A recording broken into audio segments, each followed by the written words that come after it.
ہر انسان جب اپنی اپنی آرزوؤں اور خوشیوں سے جڑ کر اپنے رب کو بڑی امید سے پکارتا ہے اور اپنے دل کا ہر درد، ہر خواہش اللہ کے سامنے بڑی ایمان سے بیان کرتا ہے، تو اکثر اس کا دل بہت کنفیوز ہو جاتا ہے، بہت پریشان ہو جاتا ہے کہ جس چیز کا خیال اسے بار بار ستا رہا ہے، کیا اللہ اسے عطا کرے گا یا نہیں؟ تو یاد رکھو کہ جب اللہ تمہیں تمہاری پسندیدہ چیز دینا چاہتا ہے نا، تو یہ چار خاص اشارے تمہیں ضرور ظاہر کرتا ہے۔ بعض دفعہ چیزیں کتنی ہی ناممکن نظر آ رہی ہوں، لیکن ایک بات ذہن نشین کر لو کہ معجزے ہوتے ہیں ان خاص لوگوں کے لیے جن کے خاص عمل اللہ سے کن کہلوا ہی لیتے ہیں، اور پہلا عمل اللہ پر توکل ہے۔ یاد رکھو،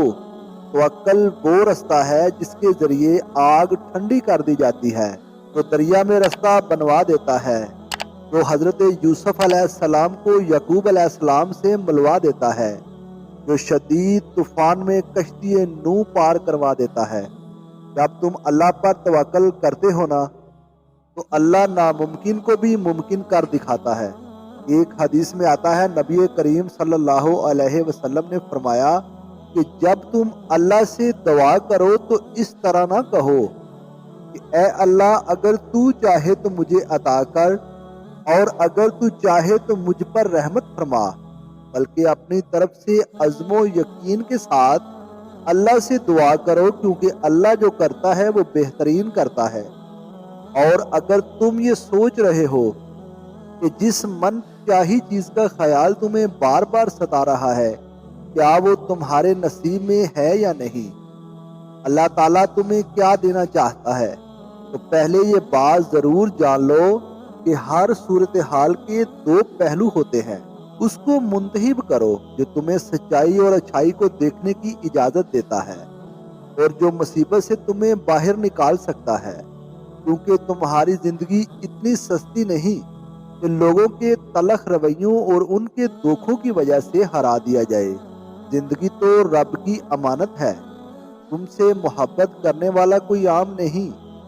بلکہ اس کائنات کا مالک ہے۔ اور سب سے بڑا سچ تو یہ ہے کہ انسان جو کوئی بھی ہو، اگر کچھ کرنے کا ارادہ کر لے اور اللہ سے دعا بھی کرے تو وہ ہو کر ہی رہتا ہے۔ تمہاری دعا کی قبولیت کی ایک خاص علامت یہ بھی ہے کہ تمہاری دعا تمہیں بدلنا شروع کر دیتی ہے۔ قبولیت کا اشارہ ہے کہ جب تم کچھ کرنے کا ارادہ کر لو اور کسی بھی چیز کا خوف نہ کھاؤ سوائے اللہ کے، اور اپنی منزل کو پانے میں کبھی ہمت نہ ہارو۔ چاہیے راستے کتنے ہی مشکل ہوں، تم اپنا سفر جاری رکھو اور اللہ کی رسی کو مضبوطی سے تھام رکھو، تو خوبصورت معجزے بھی تمہارا مقدر بن جاتے ہیں۔ اللہ تعالیٰ تو خود قرآن میں تمہیں اس کا اشارہ دے رہا ہے کہ میں اپنے بندے کو وہ دوں گا جس کی وہ کوشش کرے گا، اور اگر تمہارے دل میں شیطان کی طرف سے کوئی وسوسہ پیدا ہو تو اللہ سے پناہ مانگو، بے شک وہ خوب سننے والا اور سب کچھ جاننے والا ہے۔ یاد رکھو، تمہاری قسمت کا لکھا خود چل کر آتا ہے، اور اگر وہ نہ آئے تو تمہیں وہاں بلا لیا جاتا ہے۔ جہاں سے تم سوچنا ختم کر دیتے ہو نا، وہیں سے اللہ کی تدبیریں کام کرنا شروع کر دیتی ہیں، اور جو چیز ہمارے وہم و گمان میں بھی نہیں ہوتی نا، وہی تمہاری قسمت میں لکھی ہوتی ہے۔ اللہ فرماتا ہے، قسم ہے آسمان کی اور رات کے نمودار ہونے کی، کوئی جان ایسی نہیں جس پر وہ نگہبان نہ ہو۔ جانتے ہو، اللہ اچھوں کے ساتھ کبھی برا نہیں کرتا۔ ہاں، اچھوں کے امتحان زیادہ ہوتے ہیں، اور جن کے امتحان زیادہ ہوتے ہیں نا، ان کے درجات بھی بڑے بلند ہوتے ہیں۔ نبی کریم صلی اللہ علیہ وسلم نے فرمایا، اللہ تعالیٰ فرماتا ہے کہ اے ابن آدم، تو میری عبادت کے لیے یکسو ہو جا، میں تیرا سینہ بے نیازی سے بھر دوں گا، اور تیری محتاجی دور کر دوں گا، اور تیری دعاؤں کو قبول فرماؤں گا۔ جانتے ہو اللہ کن لوگوں کو معجزات کی راہ دکھاتا ہے؟ اس کے کیا اشارے ہیں؟ یاد رکھو جس طرح دل کا خالق کائنات سے گہرا تعلق ہے نا، اسی طرح تہجد کا وقت خالق کائنات سے گہرا تعلق ہے۔ اس وقت وہ رب اپنی رحمت کے خاص متوجہ ہو کر تمہیں خود سے قریب کر کے تمہاری فریاد کو بڑی غور سے سنتا ہے، کیونکہ تہجد تو ہے ہی عطاؤں کا دروازہ۔ تو اگر تمہاری پسندیدہ چیز کی طرف تمہیں تہجد تک لے گئی ہے تو یہ اس بات کا واضح اشارہ ہے کہ اللہ نے تمہیں خود ان مقبول ساعات میں مانگنے کی توفیق عطا کی ہے۔ وہ عالی ظرف اور مہربان رب بہت جلد تمہاری مشکلوں سے ہی ان کا حل نکال کر ممکن کو ممکنات میں بدلنے والا ہے۔ اور جانتے ہو کہ تمہاری پسندیدہ چیز ملنے کا ایک خاص اشارہ یہ بھی ہے کہ جب تم زمین و آسمان کے خالق کے آگے بے بس ہو کر ندامت کے آنسو بہاتے ہو تو وہ مہربان تمہارے بند لبوں کی اور گرتے آنسوؤں کی بولی پر قربان ہو جاتا ہے، اور پھر وہ اپنے کرم سے تمہارے لیے معجزوں کے ایسے ایسے دروازے کھولتا ہے جو تمہیں خوشیوں کا جہاں اور خیرتوں کا سامان تمہارے قدموں میں ڈھیر کرنے کا سبب بنتا ہے۔ اور اگر تمہیں لگتا ہے کہ اللہ تعالیٰ بار بار مانگی دعا قبول نہیں فرما رہا تو یاد رکھنا کہ اللہ اپنی عطاؤں میں طرفداری نہیں کرتا کہ فلاں کو دینا ہے اور فلاں کو نہیں، وہ تو بس طلب دیکھتا ہے کہ کون اس کے انعام کی طلب رکھتا ہے اور پھر اس کی خاطر صبر کر لیتا ہے، اور بے پناہ غموں اور تکلیفوں کے بعد بھی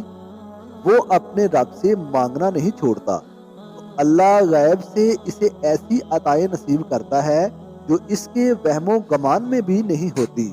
بے شک جب وہ رحمان عطا کرتا ہے تو بڑی کمال کی کرتا ہے۔ اور جانتے ہو وہ کیا چیزیں ہیں اور تمہاری من پسند چیز ملنے میں رکاوٹ کا سبب بنتی ہے تو جان لو کہ تمہاری سوچ ہی تمہاری اصل ہستی ہے، کیونکہ جب تم وسوسوں سے ہمت ہار کر مایوس ہونے لگتے ہو تو شیطان تمہاری سوچ پر غلبہ پا کر اس مہربان رب سے نا امید کرنے لگتا ہے تاکہ تم تاریکیوں میں بھٹک جاؤ۔ قرآن میں اللہ تعالیٰ خود فرماتا ہے، کہو کہ میں انسان کے پروردگار کی پناہ مانگتا ہوں، یعنی لوگوں کے بادشاہ کی اس برے وسوسے ڈالنے والے کی برائی سے جو لوگوں کے دلوں میں وسوسہ ڈالتا ہے۔ اور ہو سکتا ہے کہ آج جس سے تم مسلسل شکست سمجھ رہے ہو وہی تمہاری جیت بن جائے، کیونکہ جب تم مسلسل ناکامی اور ہار کے سامنے ڈٹے رہتے ہو تو بلا آخر جیت تمہارے سامنے سرنگو ہو ہی جاتی ہے۔ اگر تم اپنی زندگی میں معجزوں کی تلاش میں ہونا تو یہ بات ذہن نشین کر لو، یاد رکھو خدا کی خدائی میں عجائب کی کوئی کمی نہیں۔ جس طرح تم نگاہ ڈالو اس کی قدرت کے کرشمے غیر معمولی واقعات کی صورت میں نظر آتے ہیں، اور وہی مہربان تمہارے متاع و زیست کے لیے ہر سامان تمہیں بن مانگے پہنچا رہا ہے۔ وہ تمہارے لیے ناگزیر ہے، تو تم نے یہ کیسے سوچ لیا کہ تم کچھ مانگو اور وہ تمہیں عطا نہ کرے؟ جانتے ہو جب تم ناممکن مانگتے ہو نا تو وہ رحمان تمہیں ناممکن وسیلوں سے ہی عطا کرتا ہے جس کا تم گمان بھی نہیں رکھتے ہو۔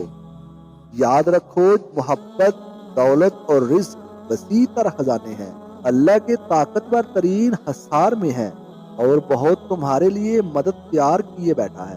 جب وہ اپنے دینے پر آتا ہے نا تو تمہارے مخالفین کو بھی تمہارا وسیلہ بنا دیتا ہے۔ مطمئن ہو جاؤ، ان قریب وہ تمہاری من پسند چیزوں کو اور سجدوں میں مانگی دعاؤں کو قبولیت بخش کر تمہاری زندگی کو